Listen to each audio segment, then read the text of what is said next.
Oregon is going to the Final Four. The following is a Learfield presentation of the Oregon Sports Network. And Oregon is going to play in the national championship game. This is Duck Insider. We need to get community. We need this thing to be bigger than just our little circle of players and coaches. Are you kidding me?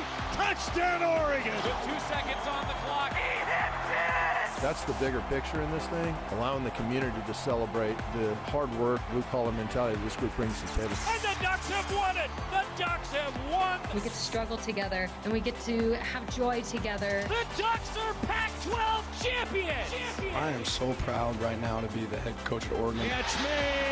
Touchdown, Oregon. This is Duck Insider on the Oregon Sports Network from Learfield, presented by OnPoint Community Credit Union. People are the point. Now let's go live to the Country Financial Studio to talk Oregon Duck Athletics. Silver Wings. Oh, Alex, that's a great usage of the whiteboard hand today. If you didn't see the cinematic recap that Scott, Steve, and Jackson put together, phenomenal work by the entire video crew. A 5-minute miniature documentary of the game. Silver Wings. You know, it's now back-to-back weeks. First week, the song was Black and Yellow. This week, the song was Silver Wings. It's now back-to-back weeks that the uniform has been featured at some point with the musical choice. I'm just saying. And Coach Lanning did get asked what the Ducks are going to wear this week. His answer might surprise you. Coach Lanning's weekly press conference will lead things off. We also have Jody Sykes, Chief Compliance Officer. She will be here in studio live talking about women's golf, the sport that she oversees, and also is her job different from conference to conference? I actually don't know the answer to that. We're going to ask her coming up in just a little while. And Matt Ulmer, Oregon Volleyball head coach. That's on the horizon. But first, Coach Lanning, his weekly press conference kicks us off today. Right. I would be remiss if I didn't mention it first, just acknowledging 9/11 and, the impact I think that's had on everyone. That's one of those days for me that will always stand out. You remember exactly where you're at, that exact moment. For me, it's my sophomore year in science class, right? It's just weird how you can almost recall, every moment of that day. So want to, have a chance to remember those involved in that, leading back to Saturday night, that flight, it was a mixed emotion flight, right? We were extremely excited. I was really proud of our team's poise and our coach's poise throughout that game, but also acknowledging all the things that we put ourselves in the situations we put ourselves in within that game. But to be able to come out of that place in a hostile environment with a win and a lot of things that we always talk about, Monday's our day to go to the doctor. We were able to go to the doctor and acknowledge a lot of things. One being especially the penalties there in the game, something we addressed. First thing we put up in front of our players today is, a penalty and then acknowledging how that drive finished when we had a penalty within that drive, right? So false start, punt, false start, punt, false start, punt, right? Pass interference, touchdown, pass interference, touchdown, pass interference. So really just recognizing if we eliminate some really careless errors and figure out ways to drill those things in practice, it's going to make us a completely different team. And I think that game could look a lot different. That being said, I think Texas Tech had a great plan, and they did some really good things that challenged us that we're going to be able to build off of, and we've already attacked how we can get better. But moving forward from that game, Hawaii, really excited about this matchup. I think it provides some fun opportunities. There's a lot of players on our team, from the islands, that are here, and this game means a lot to them. Certainly a team that we have a lot of respect for. There's also some unique opportunities this week for our fans to contribute back to some of the people involved in what happened at Lahaina and Maui as well. So I know that'll be something working with Marcus Mariota's foundation, Justin Herbert and Sabrina. They all have some pieces where we have an opportunity to give back. I know us as a team are also collecting some clothing and finding things that we can do to help give back to those people as well. But that being said, we can open it up for questions. We've talked a lot about the mistakes and the stuff that you need to, get better at after this week. What are some things that you saw after watching film that you're really proud of that your team did, other than the poise, just schematically? What do you guys? Yeah, other than the poise, that's hard. But I'll say this: there was moments on both sides of the ball. I thought situationally, our team handled some situations really well. You talk about situation. Like I haven't been part of I can't remember a game I've been a part of where there's a block punt and you won the game, right? We get a punt block, you turn around, very next play, interception, right? We go for it on 4th and 1, right? We don't get the stop, next play or shortly after, end up getting a sack fumble, right? So I thought there was great response when we were put in some tough situations defensively. I thought offensively, when we didn't hurt ourselves, we moved the ball really well. And what I loved was from our sideline, every time we got thrown in one of those situations, it wasn't a coach telling the players what we're about to do. It was the players, communicate what we're about to do. We're about to go put the fire out on defense, or we're about to go convert or go score on offense. So seeing our team respond to that adversity, but then how they handled those situations was great to see. First off, I guess, what do you remember from Timmy Chang's playing career, and then also just their offense, and does it resemble kind of that same aggressive passing style? You see a lot of it. Obviously he was a phenomenal player, right? I think second overall all time in passing yards, and that's the flavor that they are right now, right? They air it out, they find ways. Their quarterback has probably the strongest arm as far as getting the ball down the field that we've seen so far this year, and they connect on deep shots. I think they throw for over 350 yards a game, and I know that he's looking for more balance, but they create explosive plays with those throws down the field, and they have some guys that can really stretch the field. And it's very different. It's a very different scheme than what you see in other weeks as far as the route distribution, how they read patterns and run their routes based off of your leverages, how shallow routes can convert to long, deep routes, or deep routes can come back. So they have to be really in sync, and they found a way to be in sync. You've seen them score some points against other Power 5 opponents this year. They will challenge you from an offensive perspective. So, but him as a player and what they're doing, you see a lot of carryover. On the pass interferences specifically, what were the coaching points and how to avoid those specific instances, not just in general, but especially with this week where you're looking at an opponent who's looking to pass nearly exclusively? Yeah, I think the ones, how do you create those situations specifically in practice? I think all 3 pass interferences that we had were a little bit different, right? You look at Mace's, he was not necessarily in panic mode, but the receiver's working back right to the ball, and he's got to turn and be in position to be able to play the ball and not just run through the receiver. Kyrie he was in panic mode, and the ball was thrown, but looking back at that one, that's one where you have an opportunity to go play the ball, right? So again, just calming down, and looking back at Ty Sheems, I've watched it several times. I don't know that I would call that pass interference very often, right? But it was called. So now what we got to do, you got to go play it. I thought he played aggressive in play. There was a little bit of hand fight back and forth. But what you would say is creating some out of phase drill work where we can figure out where the ball might be underthrown, right? And you have to be able to play the ball and play through without making drastic contact with the man. Like I think it's 3rd and 18, right? That's obviously a really frustrating one. You got an opportunity to get out the field, ball gets launched down the field. We lost where we were at in our 3rd, and we panicked. And that's one that you'd love to have back. But all those can be coached, and there's drills that we can do to make those better.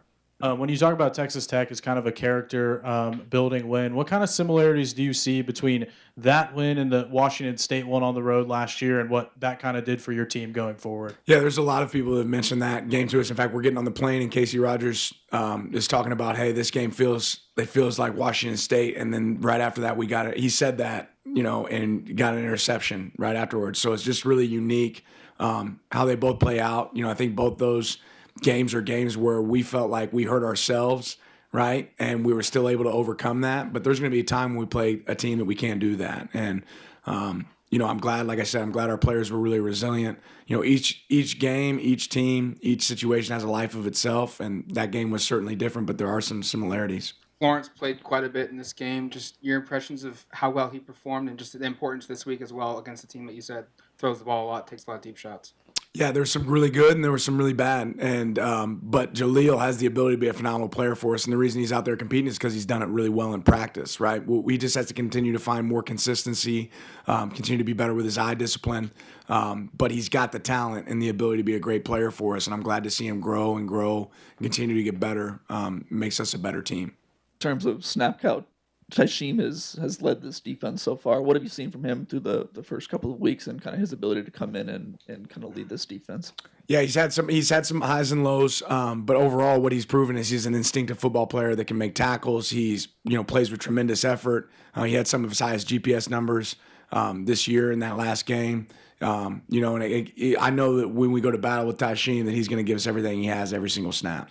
Last year, Bo didn't slide a lot. On Saturday, we saw him do that a couple of times. Is that a concerted effort to protect himself? Is that something you guys talked about in the offseason? Is that just the way the play came together? I'm curious on your thoughts on that. Yeah, no, I think Bo's being a smart decision maker when he's out there when there's opportunities that he needs to get it. I know him and I sat down and watched some plays yesterday. He's like, yeah, I could have gotten that one. And we actually just talked through the slide rules. What's the mechanics of when does the ground is down when you slide versus how many yards you can gain. But no, I think he has an awareness of being smart. But I know this: when Bo Nix needs to get the yard, he's going to do everything he can to get the yard. It was a really high volume of defensive substitutions, not only a number of players played, which wasn't as extreme certainly as the week before, but just throughout play to play. And Jordan Birch had, compared to other defensive linemen, a lower snap count. How did you feel about the volume of subs you guys were having on the defensive side throughout the game, if it was matching matchups the way you wanted them, and what Jordan's snap count ended up being this past week? Yeah, I think Jordan, we walked away, and he probably could have had some more snaps, but there was a strategic piece to that. An offense that goes really fast when they substitute, right? You want to match the sub and slow the game down, right? And there's just a reality of when they sub, you have an opportunity to sub as well, right? So we wanted to sub right in those opportunities, and what that did is it did pull some guys off the field at times that would have been on the field more, and vice versa.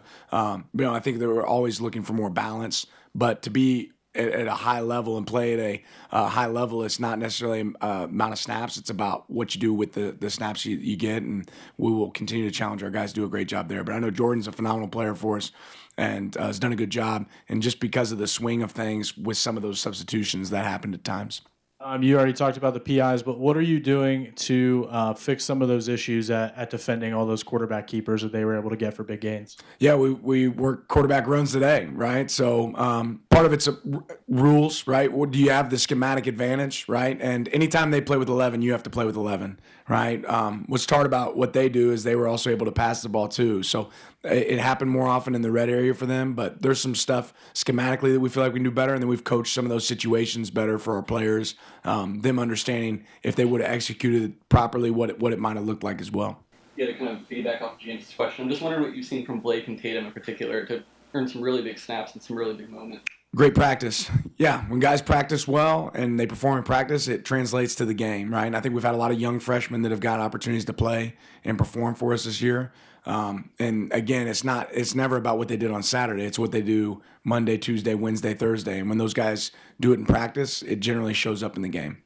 How well do you feel like you guys ran the ball and the importance of maybe getting positive yardage on first down to give you options of what you do on second down? Yeah, I thought our efficiency in some runs was really good, and our efficiency in other runs was really bad. And I thought that's a great plan for a lot of our primary runs. We've had a lot of success in the past with our counter plays. I thought they had some good schematic answers for that.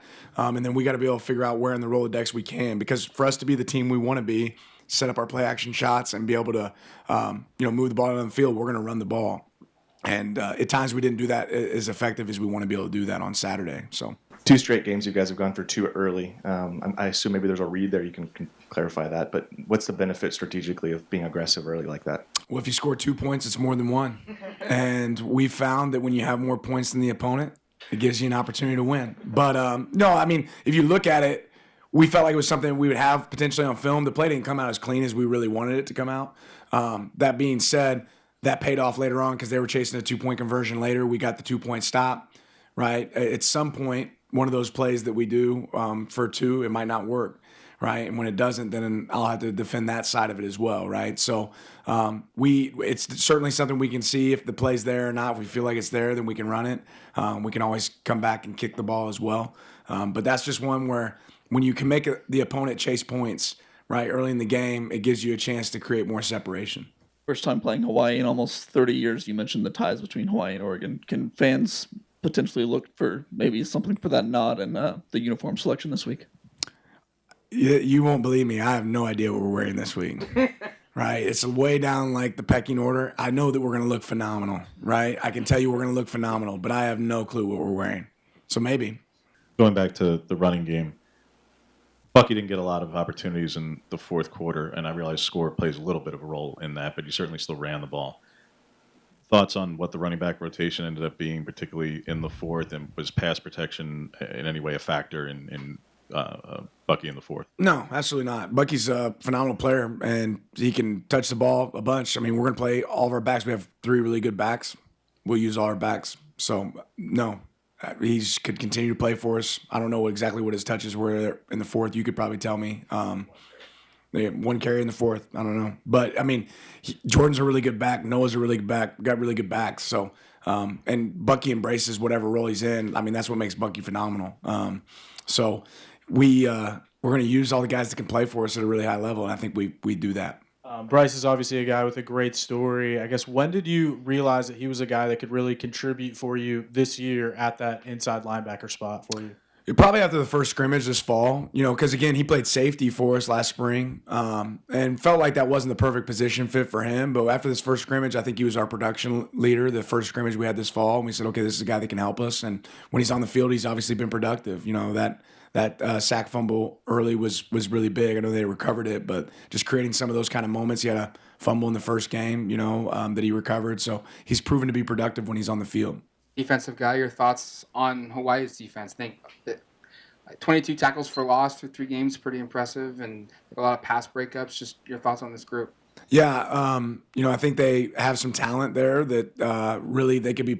So a lot of these guys could be playing at a lot of programs in the nation, right? And one thing they've done a good job of, they've mixed in a lot of simulated pressures that they're using now. I think those have created a lot of those TFLs.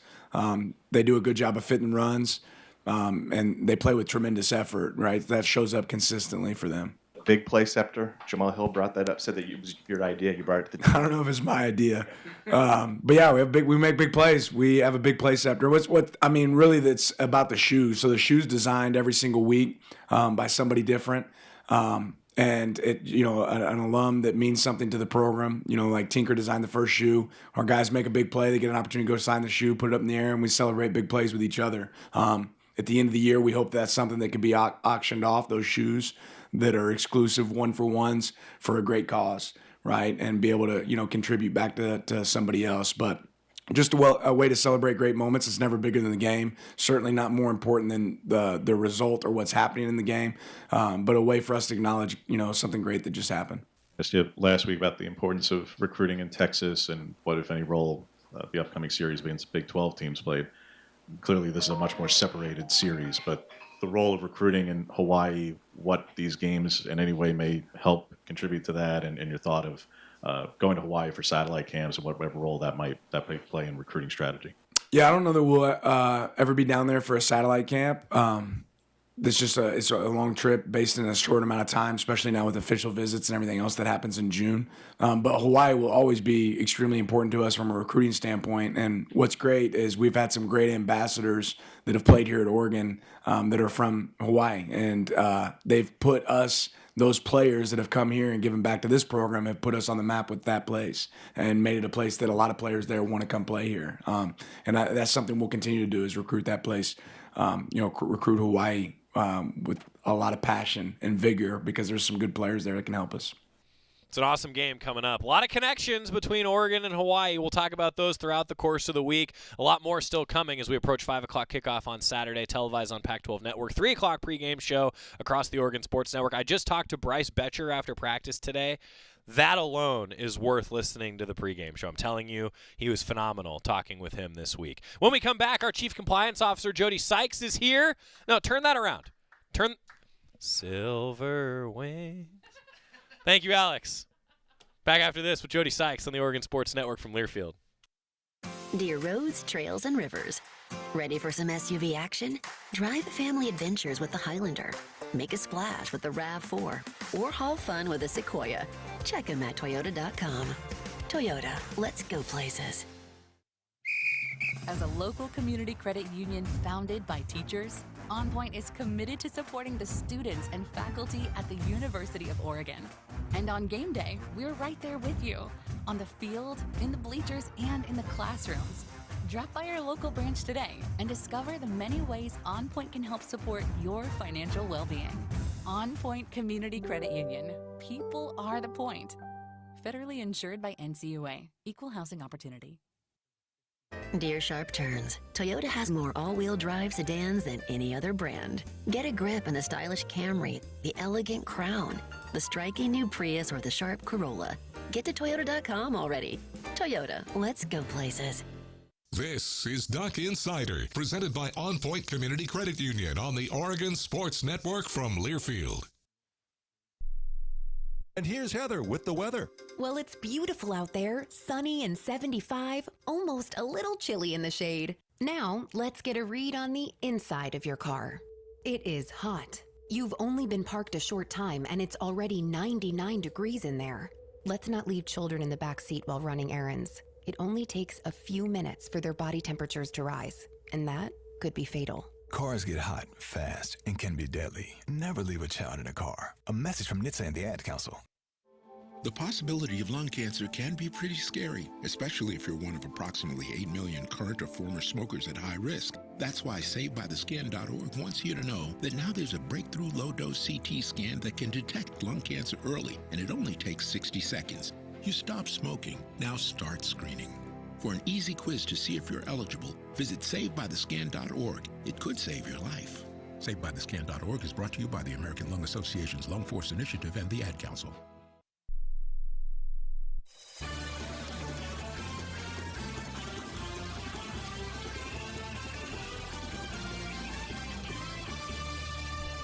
We're back in the Country Financial Studio. It's Duck Insider, presented by OnPoint Community Credit Union. I'm Joey Mack. Joining us, it's Athletic Director Tuesday. Chief Compliance Officer Jody Sykes is here. Jody? How are you doing? I'm great. So let's start with what's the latest? Like, we haven't talked to you in, I went back and looked. I think it's been 4 months since you've been on the show. Sounds about right. Nothing's changed in college athletics, right? No, we haven't had any changes. Nothing. Right. Nothing whatsoever. Nothing's happened. No. We're just switching conferences, and we're dealing with changes to NCAA rules, and we got NIL updates, and we got, we're just all over the board. So I have multiple follow-ups. Of course you do. Come on. So just sum it up for fans. Like, in the last few months, the summer, like what has changed in your world? What should fans know? Well, the good thing about compliance, or bad thing, I guess, depending on how you're looking at it, is that we deal with the NCAA rules on the majority of things. So the rules that will change for us in between conferences probably won't be super significant. Most of the rules that we're looking at are, NCAA across the board. So we're still looking at the same things we've talked about in these calls, in times past, of what NCAA legislation is changing and where should we be looking for things like that.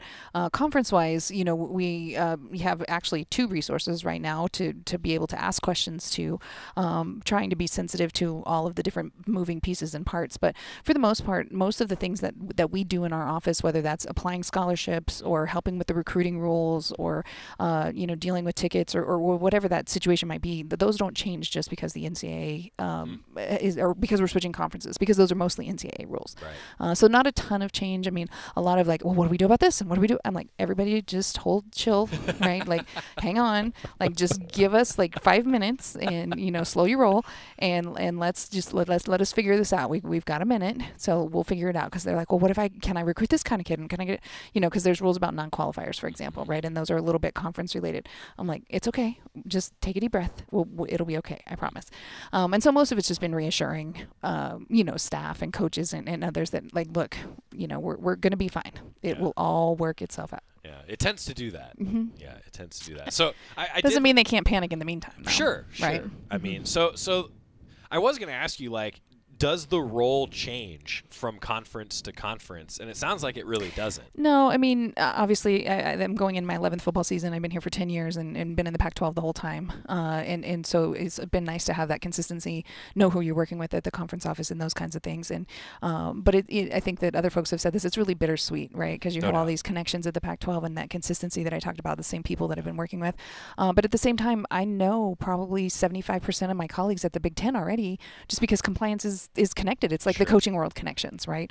The basketball coaches know basketball coaches, and the volleyball coaches know volleyball coaches, and so on and so forth, right? So, compliance people know compliance people. So even being on a conference call with the compliance directors, I think I knew there was 18 of us. I think I probably knew 14 of the 18. Wow. That were on the call just from conventions or previous interactions or different things like that. So it's like broadcasters doing interviews with other broadcasters. Right, exactly. Like you just kind of know who it is and who's there, and good resources. Again, having like I said, 11 years here, but starting my 11th season here, but I've been in this business for almost 30 years, if you include my time as a student athlete. So and yes, that makes me old, just in case anybody out there was wanting to know. But it just like gives you connections to people all across the country, right? In different capacities and different jobs, and people who've gone away and come back, and so that makes it easier. Even with switching to conference office located in Chicago, you still know people. Right. Jody Sykes, Chief Compliance Officer. So a lot has shifted. What else should fans know before I talk to you about women's golf? Anything that I'm missing? I think I would just implore your patience. Like, just give us a minute. We're gonna get it. I promise. I promise we're gonna get it all figured out.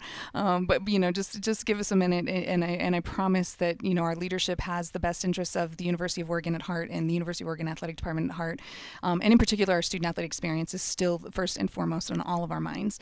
And so just give us some patience. I don't think though, from like the compliance chair, you're going to see any huge upheaval from changes in rules between the Big Ten and the Pac-12. I don't think you're going to see any. You might see some little nuancy things, but probably things that I will notice, and the fans won't even know. Good. The fans won't even know they changed. So I think we'll be fine. If that changes, I'll come back in about 6 months and let you know. But I think right now that there's not significant, like, mind-blowing, just blow up the shop kind of things that are going to change. So you're saying that if there's cream cheese available to a student athlete, that's okay? That it's still going to be available when we switch conferences. That's great. Yes. I don't know what percentage of the fan base got that joke, but I know a lot of them are. Those that did hard. have been listening for a long time, because if you get the bagels and spreads joke, then you've been listening to us for a long time. Is that still like the defining? Oh yeah, it is. It comes up Okay. all the time. It's the defining thing about deregulation, where you could provide bagels, but you couldn't give them the cream cheese or the peanut butter to go on the bagels. I'm reminded though how close your line of work is to like being a lawyer. It's all about language and specificity, and I get it, right? Like I'm all for it, but well, and that's why I mean, not to go off on a tangent, but that's why our office is great, because in our 4-person office there are 2 lawyers trained with their JDs, and 2 of us that aren't. I'm one of the ones that aren't. We have master's degrees in different things, and we're educated, right? But we have this conflicting opinions sometimes, because we approach it from one angle and the lawyers approach it from the other angle, and usually we find compromise in the middle, right? But it has very much, compliance is very much in the legal world right now, especially with everything else that's going on. And even on our campus, we have a regular tie-in to the Office of General Counsel and other outside counsel, just to be safe, because it's, a lot of what we're doing right now is dictated by lawsuits and legal standing. Well, that's, we've talked about this before, you and I have, Jody, on the air, that like, it's gonna keep changing, right? It's a dynamic landscape, and that tends to happen. And it keeps me having a job. Thank you. Yeah. Jody Sykes, Chief Compliance Officer, with us. Okay, women's golf. You're also the sport administrator for women's golf. Live scoring we can follow going on right now. It's been a great start to the season for Derek Radley's team. Yeah, absolutely. Golfstat.com for those of you that would like to go and look. They are in the Annika. It's named after Annika Sorenstam. It's happening in Minnesota. This is the first tournament of the year for the women's golf team. Has a really strong field, and our team is when I looked before I came here, we were tied for second. Not bad. We're hanging in right in there to second, third place right now. Kiara Romero, who just came off of a win with the U.S. Junior Girls Championship this summer. Amazing. Phenomenal. Like yesterday, I believe she shot 5 under yesterday. At first round, collegiate freshman, 5 under. 5 under. No really? Pressure. And then today, she had 4 birdies in a row I think it was between 7 and 10, or maybe it was 7 and 11, somewhere in there. She had 4 birdies in a row. And like I said, before I came here, she hadn't finished yet, but she was tied for second individually in her first ever collegiate tournament. One more round to go tomorrow, right? So there's still a lot going on. But the 5 women that are there and Coach Derek and Coach Chrissy are just, right out the chute, they're just crushing it and super, super excited for them. Great season ahead. New assistant coach. New assistant coach and Chrissy Carmen, who in her own right is an amateur champion. She is up until this weekend, she was the reigning U.S. Mid-Am champion. Right. That tournament's happening this weekend as well. So she will no longer have that title, but she has been inducted into the USGA Champions Hall of Fame because of her Mid-Am championship, and is actually kind of a local person. Her family lives here in Junction City. Her husband works here in the area, and their little son Conrad is about to start pre-K here in the area. Nice. So very, very fortunate to have her. She's a great addition to the team. Super excited. She's just jumped in with both feet, and we're just super, super excited to have her.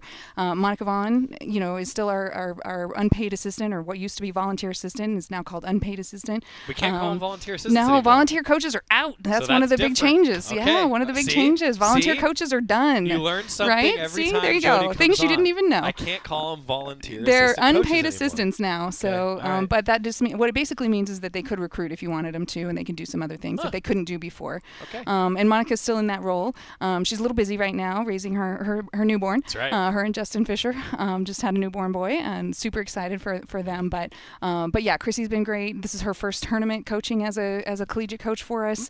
So super excited to hear their feedback when they come back. Yeah, that's awesome. Jody Sykes joining us. Okay, I got to ask you about the Jake.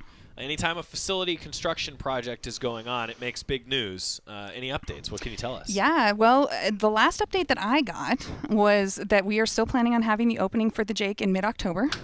Yep, so still, as far as I know, everything's still in line. As you know, it's named after Peter Jacobson, so Peter and Jan Jacobson will be down to christen and celebrate and whatnot. So if everything continues to go as planned, right, knocking on all the wood here, I think we're looking for an opening around October 12th, have an opening ceremony, official ribbon cutting, all of that. And then we're actually going to have the NAS tournament, which is an annual fundraising tournament for both the men's and women's golf teams on the 13th. Cool. And then head up to Seattle that evening for football against UW on the 14th. So it'll be a busy 3-day stretch.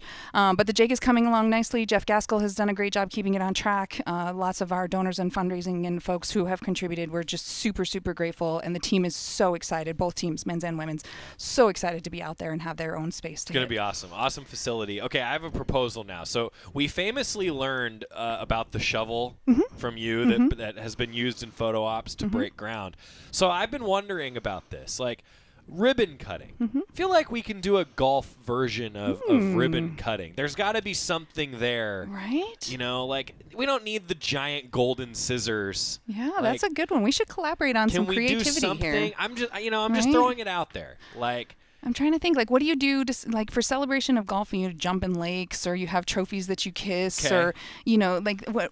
Here's one. Yeah. Okay, so you know how sometimes there would be, the coordinated, 12 shot? Oh, right. What if it's, at the driving range and everyone hits the ball at the same time? Put all the players out there. See? Yeah, I like that. Just, I like that. the ceremonial, I shot. Like that. Faye Lee, are you listening? We need to work on this. Faye, look, I'm just throwing it out there. I think that the photo op of the giant scissors is cool and all, but I think there's something here. Yeah, we could do that. I like that. I like that. I had that thought, just in unison, all those balls getting hit at the same time. Or maybe we have Peter hit one with one male and one female golfer, so we only have 3 people hitting him at the same time, but it's still ceremonial in nature, right? I don't know. Maybe there's a way. Look, you get one chance at that photo. Right. Right. Well, and you also don't want the person taking the photo to get hit by 20 golf balls coming at them. Right. So maybe we need to worry about safety a little bit too. That's fine. Look, I'm the ideas guy. I got you. So I'll be the risk assessment. You do the ideas. We'll make it work. Thank you. We'll make it work. Anything else fans should know, Jody? What's on your desk this week? We are just trying to get the rest of our sports back. We've got softball and baseball, and some of our other sports are reporting this week. School officially starts on September 26th, so we're dealing with the end of summer school, which actually ends this week as well. So the 3rd summer session ends, and so it's kind of a busy time for us because we're finishing up summer school. We're bringing some sports back in. Everybody's trying to get settled. So we're busy. It feels like we're running around. Plus we've started travel with some of the sports that have been volleyball's been on the road for 3 weeks straight, and I think soccer's going on for their 2nd week straight, and then football just came off of the win at Texas Tech, obviously, and that first road trip, and so just kind of rebalancing and remembering and how we rotate and do things, and when you actually can sleep, and when you're home, and when you got to get stuff done in the office, and plus you've got meetings and student athletes who have needs and things like that. So it's just that getting kind of back into off the summer and into the flow of the academic year. Jody Sykes, Chief Compliance Officer. We have no fun. Absolutely none. Thank you. Yeah, of Appreciate course. your time. Anytime. We're going to get a timeout. When we come back, Oregon Volleyball head coach Matt Ulmer, they're on a plane to Pittsburgh right now. But I talked to him yesterday. Just, it was a thing. We're back after this on the Oregon Sports Network from Learfield. Hey Duck fans, we're all about protecting our home turf here in Eugene. You should do the same for your home with Country Financial Insurance. Most home insurance doesn't account for inflation, but with Country Financial, yours can. If something happens to your home, make sure you can rebuild the same house in the same place. Call a local representative or 866-COUNTRY and get a solid defense for your home. Home insurance policies issued by Country Mutual Insurance Company, Country Casualty Insurance Company, or Country Preferred Insurance Company, Bloomington, Illinois. Property must meet age and condition requirements, which vary by state. At Shadow Hills Country Club, we're more than just an award-winning golf course and practice facility. Our events team offers all-inclusive event pricing that allows us to take care of all the details while you enjoy your event. Our indoor and outdoor venues offer you a wide variety of fully staffed options that put the focus on you. From weddings to business and social events, at Shadow Hills Country Club Events Center, you get the benefits of a resort atmosphere and amenities in a peaceful country setting, just minutes from downtown Eugene. Call for a tour today or visit shadowhillsevents.com. More Duck Insider coming up on the Oregon Sports Network from Learfield. Into the building for the first time after the shooting. It was crippling, but it had to be preserved. In response to the Pulse nightclub shooting that affected the LGBTQ community, Barbara Poma, owner of Pulse, founded the One Pulse Foundation to honor Pulse victims and survivors. If you're an ally of this community, speak out. There are more of us together than apart. It is the power of love in its rawest form. Join the fight for LGBTQ acceptance. Learn how at lovehasnolabels.com. Brought to you by Love Has No Labels and the Ad Council. The impact of a meal goes well beyond feeding our bodies, because feeling full can sound like this. How did the interview go? I did it! I got the job! I can't believe it! And like this. Mom, I got first place at the science fair with my volcano project. That's amazing, sweetie. Congratulations. Because when people are fed, futures are nourished, and everyone deserves to live a full life. Join the movement to end hunger at feedingamerica.org/act now. Brought to you by Feeding America and the Ad Council.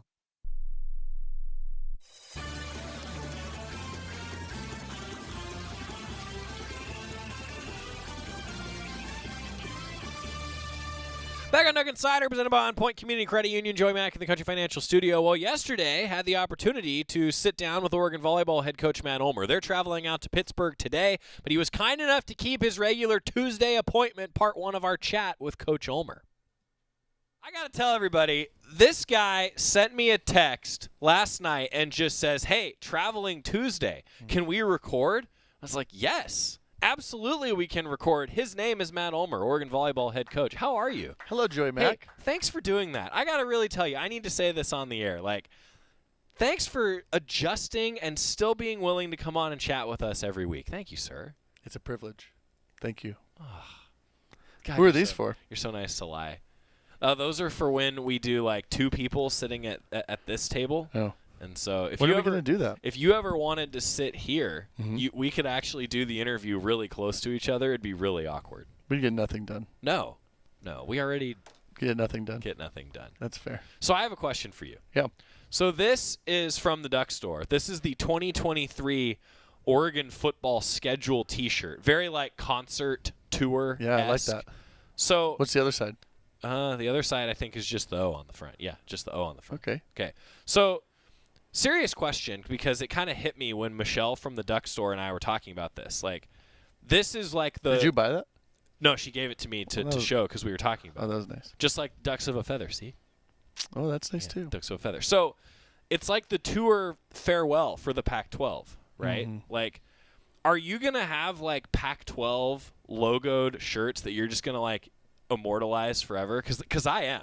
I'm going to have stuff that has Pac-12 logos on the desk, and I'm going to leave them here because I need, I don't know, it really is the farewell tour for the conference this year. I didn't know I was going to ask you that until I literally looked at this shirt right now, so here we are. I feel like if I wear that around, then Big Ten might not be happy. Agreed.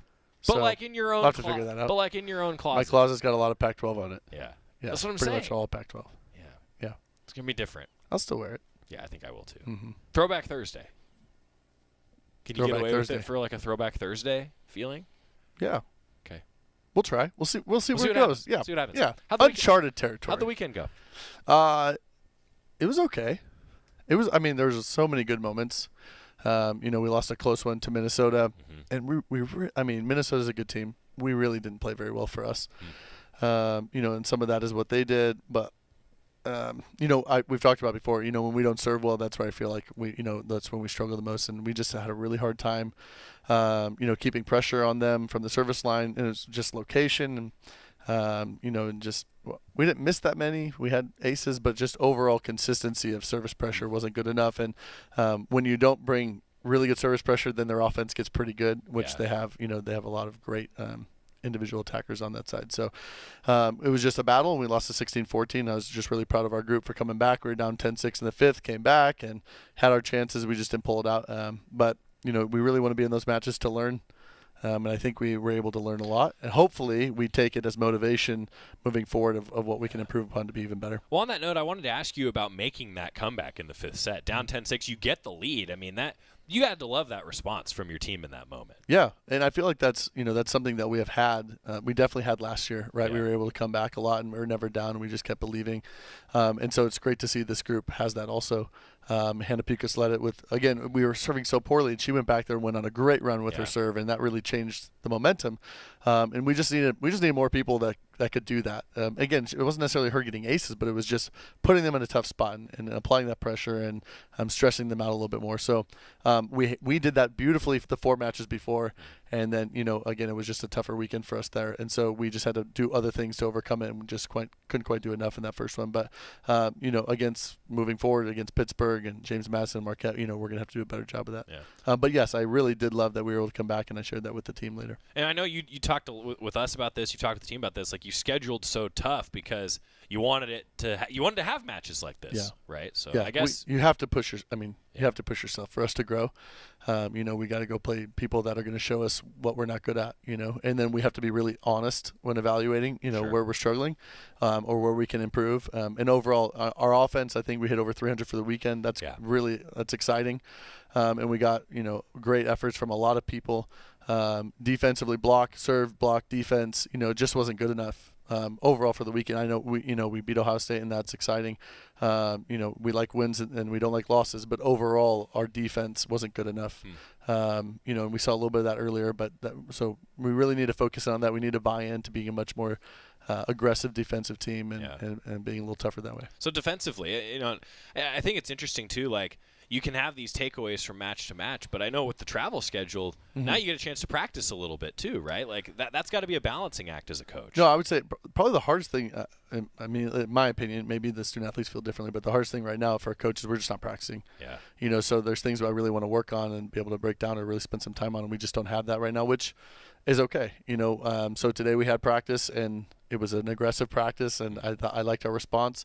But that we just really need every rep to count at the moment, because we don't necessarily have time for it, but we just need to make sure they're really efficient and quality, maybe as opposed to quantity. Now the Ohio State win, you touched on that. Bounce back, got to win over a top 15 opponent in Ohio State. And I think we came out maybe a little sorry for ourselves or a little down in the dumps. We didn't like losing that Minnesota match. I think that was frustrating.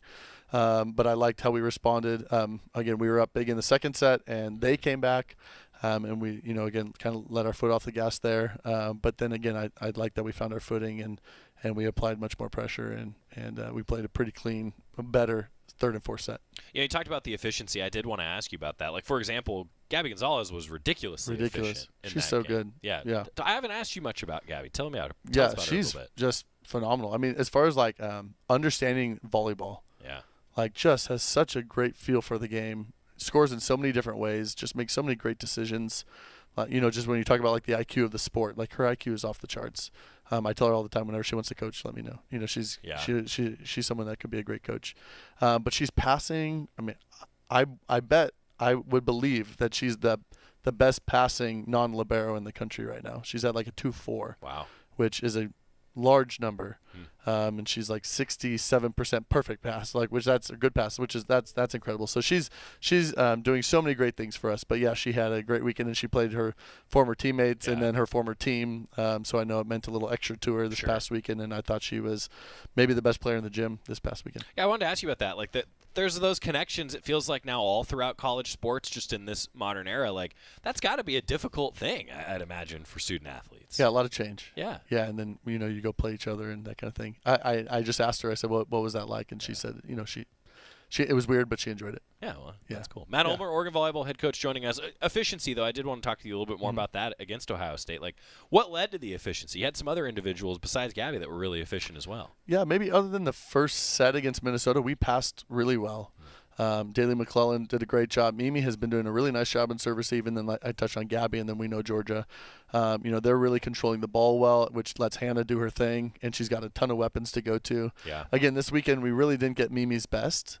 And despite that, we're still 16-14, and then we beat Ohio State without Mimi's best. So that, again, to me, moving forward, like that's really exciting. Morgan Lewis was great all weekend. She's had a great start to the year. Kara McGee is just really phenomenal. They know it's coming, and they can't do anything about it.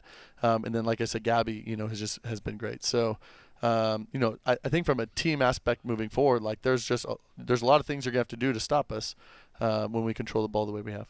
He's Matt Ulmer, Oregon volleyball head coach. Quick timeout. We've got more coming up with the Duck volleyball head coach as they're flying to Pittsburgh today. Top 10 matchup. Breaking that down when we come back on the Oregon Sports Network from Learfield. Dear roads, trails, and rivers. Ready for some SUV action? Drive family adventures with the Highlander. Make a splash with the RAV4. Or haul fun with the Sequoia. Check them at Toyota.com. Toyota, let's go places. As a local community credit union founded by teachers, OnPoint is committed to supporting the students and faculty at the University of Oregon. And on game day, we're right there with you, on the field, in the bleachers, and in the classrooms. Drop by our local branch today and discover the many ways OnPoint can help support your financial well-being. OnPoint Community Credit Union. People are the point. Federally insured by NCUA. Equal housing opportunity. Dear Sharp Turns, Toyota has more all-wheel drive sedans than any other brand. Get a grip in the stylish Camry, the elegant Crown, the striking new Prius, or the sharp Corolla. Get to Toyota.com already. Toyota, let's go places. Don't go anywhere. Duck Insider continues after these messages on the Oregon Sports Network from Learfield. Hi, I'm Smokey Bear, and I made an assistant to help you out, because only you can prevent wildfires. Hey, Assistant Smokey Bear. Call me Papa Bear, because I'm grilling up dinner. Do you get it? Yes, good job. So, what should I do with all these coals? Don't just toss them out. Put them in a metal container because those embers can start a wildfire. I understand. The stakes are high. Ha, ha, ha, ha. Learn more at SmokeyBear.com. Brought to you by the U.S. Forest Service, your state forester, and the Ad Council. Adopt U.S. Kids presents What to Expect When You're Expecting a Teenager. Learning the Lingo. GOAT, G-O-A-T, acronym, stands for Greatest of All Time. As in, spaghetti sandwiches for dinner? They're my fave. Dad, you're the GOAT. You don't have to speak teen to be a perfect parent. Thousands of teens in foster care will love you just the same. Visit adoptuskids.org. Brought to you by the U.S. Department of Health and Human Services, Adopt U.S. Kids, and the Ad Council.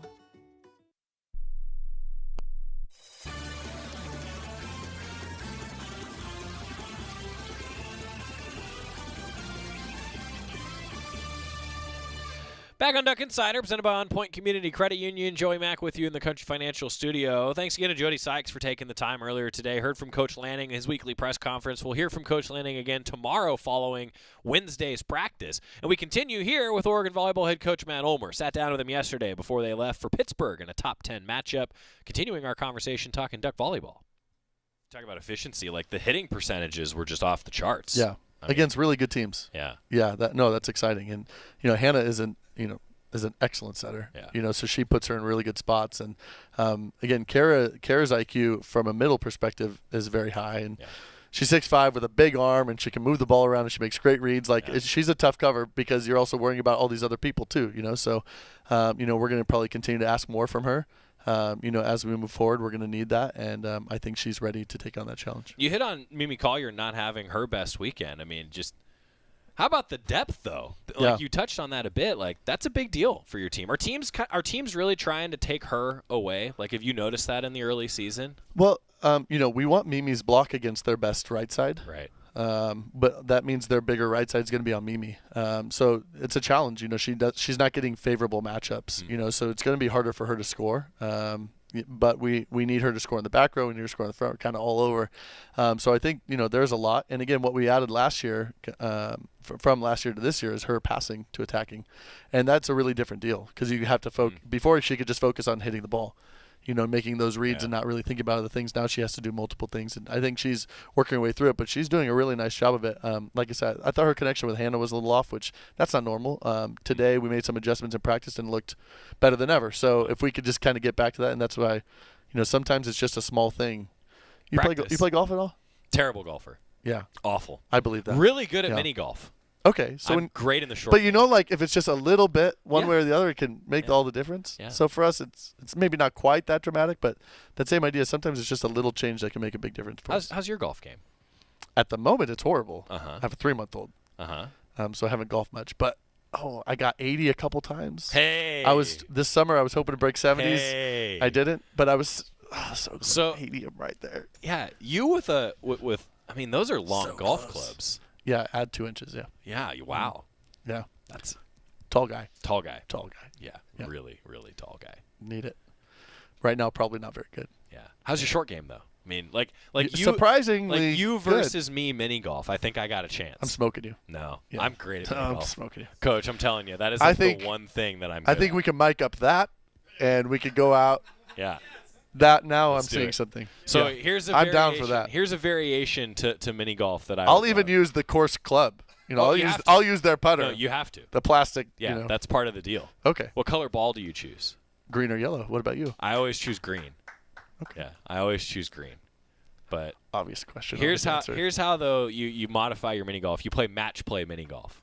Oh, nice. It makes it a Good. little bit Then fun. you really have no chance. Yeah, because then it's like you take the crazy shot. Because I'll and it fight you happens off. to go in. You'll get lucky, but look, I just got to stay close. That's all that matters. this needs to happen now. Yeah, This really does I'm need to in. happen. Like Just because I really want to see him putt. Yeah. Oh, it's the putting form is okay, but the mini golf, the way I play the course is very strategic. Yeah. Oh yeah. Okay. Yeah. Like I'm the guy that I don't care. I'm hitting your ball. I feel like he's like style. between the legs guy. Yeah. No, I can't. He's do down that. there. But I've been known to. Have you ever done trick shot mini golf? Yeah. No, no, I haven't. So what one thing you could do. Again, I've done a lot of variations to mini golf apparently in my life. This is what I mean. This is what I expected. Like you have to hit it with the putter upside down, right? And then you have to do the same thing. You could play like horse mini golf. Okay, now I feel like this could be a competition if we do stuff like that. Exactly. That would let I you. got to do anything that gives me a competitive advantage. Yes. You're an athlete. I used to be, definitely. Right. Yeah. You're an athlete. Okay. Yeah. I'll do that. I'll even do that with you. Well, you still play during practice sometimes, don't you? All spring. See? Yeah. See? You're an athlete. It wasn't great, but I did it. Hey, yeah. you did, but that's a good coach, though. You did what you had to do for your team. Take the hit to the ego, but it's Right? good for them. Yeah. Right. That's Did they let go swinging for you a lot? Yeah. No, even better. They tip it in front of me. Thank you, team. So rude. Thank you to the Duck Volleyball They hit it at me. team. I got a chance. They make me move. On behalf of all of us, thank you, Duck Volleyball team, for that. Yeah. That's awesome. No, Pittsburgh. They humble me all the time. Good. You need that. I do. Yeah. It is. Pittsburgh coming up. Pittsburgh, yeah. Top 10 team. I think they're better than that. I think they made some lineup changes, and I think they look really good. I think they're a legit contender. I think they got all the pieces, and at their place, it's really tough. So this is a great opportunity for us. I hope we go in looking for. It is a great opportunity for them. Matt Ulmer, Oregon Volleyball head coach. I'll tell you, every time we talk with him, I learn something new. He continued to tell us that Knight even brought him Funyuns like he talked about last week. Good job, Knight. Voice of the Duck Volleyball teams directing Duck Insider today. That was great. We're going to get a timeout, come back, wrap up today's show. Coach Ulmer, always an adventure on the Oregon Sports Network from Learfield. As a local community credit union founded by teachers, OnPoint is committed to supporting the students and faculty at the University of Oregon. And on game day, we're right there with you, on the field, in the bleachers, and in the classrooms. Drop by our local branch today and discover the many ways OnPoint can help support your financial well-being. OnPoint Community Credit Union. People are the point. Federally insured by NCUA. Equal housing opportunity. Hey Duck fans, we're all about protecting our home turf here in Eugene. You should do the same for your home with Country Financial Insurance. Most home insurance doesn't account for inflation, but with Country Financial, yours can. If something happens to your home, make sure you can rebuild the same house in the same place. Call a local representative or 866-COUNTRY and get a solid defense for your home. Home insurance policies issued by Country Mutual Insurance Company, Country Casualty Insurance Company, or Country Preferred Insurance Company, Bloomington, Illinois. Property must meet age and condition requirements, which vary by state. This is Duck Insider, presented by OnPoint Community Credit Union on the Oregon Sports Network from Learfield. What is dedication? My biggest fear in the middle of my addiction was that my kids wouldn't have a father. And I started thinking, you know what? This isn't my story. I definitely had to become a better man to be a better father. It's important to me that my kids are empowered and truly believe that if they can think it, they can do it. That's dedication. Visit fatherhood.gov to hear more. Brought to you by the U.S. Department of Health and Human Services and the Ad Council. This is your captain. We are going to be experiencing some slight turbulence. Please fasten your... Oh, hold on. Just got a video of my cat. Imagine the pilot of an airplane was as confident as you are texting and driving. Seems kind of crazy when you put it like that. Visit StopTextStopWrecks.org. A message brought to you by the National Highway Traffic Safety Administration, Project Yellow Light, and the Ad Council.